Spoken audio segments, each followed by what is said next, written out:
Welcome back to Strength for Today for July 11th. Recognizing Jesus. Let's look at John 20, verse 27. John 20:27, we're talking about Jesus appearing to Thomas. Then he said to Thomas, "Put your finger here and see my hands. Reach out your hand and put it into my side. Stop doubting and believe." Thomas said to him, "My Lord and my God." Recognizing Jesus. More than one person was raised to new life in the Bible, but not permanent new life. Their earthly bodies were reanimated, they were resuscitated, and they were probably immediately recognized by people who had known them before their death. This was not the case with Jesus and his resurrection body. After his resurrection, the two disciples Jesus joined on the Emmaus road didn't recognize him. His resurrection body must have looked human to the two travelers, but somehow different.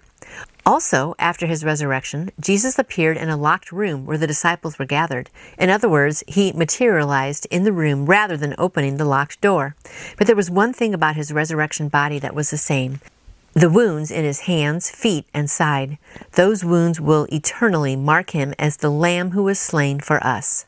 Worship Jesus Christ today as the Lamb slain for your eternal redemption, and prepare to recognize him by his wounds.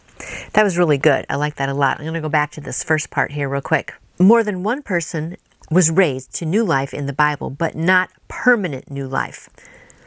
And what it's saying there is that they did raise from the dead for a little while, but then eventually their bodies did die, and then if they believed in Jesus, they went to heaven. But when Jesus rose from the dead, he had a whole new body. He could pass through the door. Isn't that exciting? When the disciples were meeting, they were all afraid. He just appeared to them. He just came right through the door. That is awesome. But I love, there's a saying that says, the only man-made thing in heaven are the nail scars in Jesus' hands. Isn't that interesting?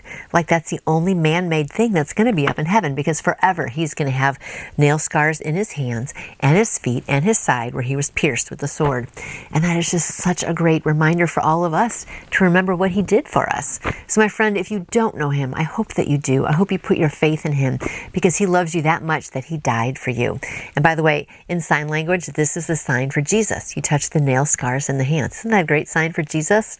Always remember those nail scars. Remember how much he loves you.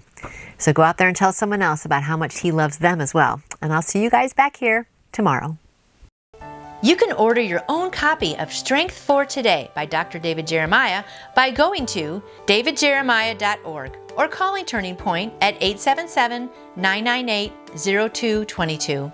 And I would like to answer any question you may have about faith in Jesus. Just email me through my website, nancyjoytoyou.com. I hope you lean on God's strength and have a fantabulous day.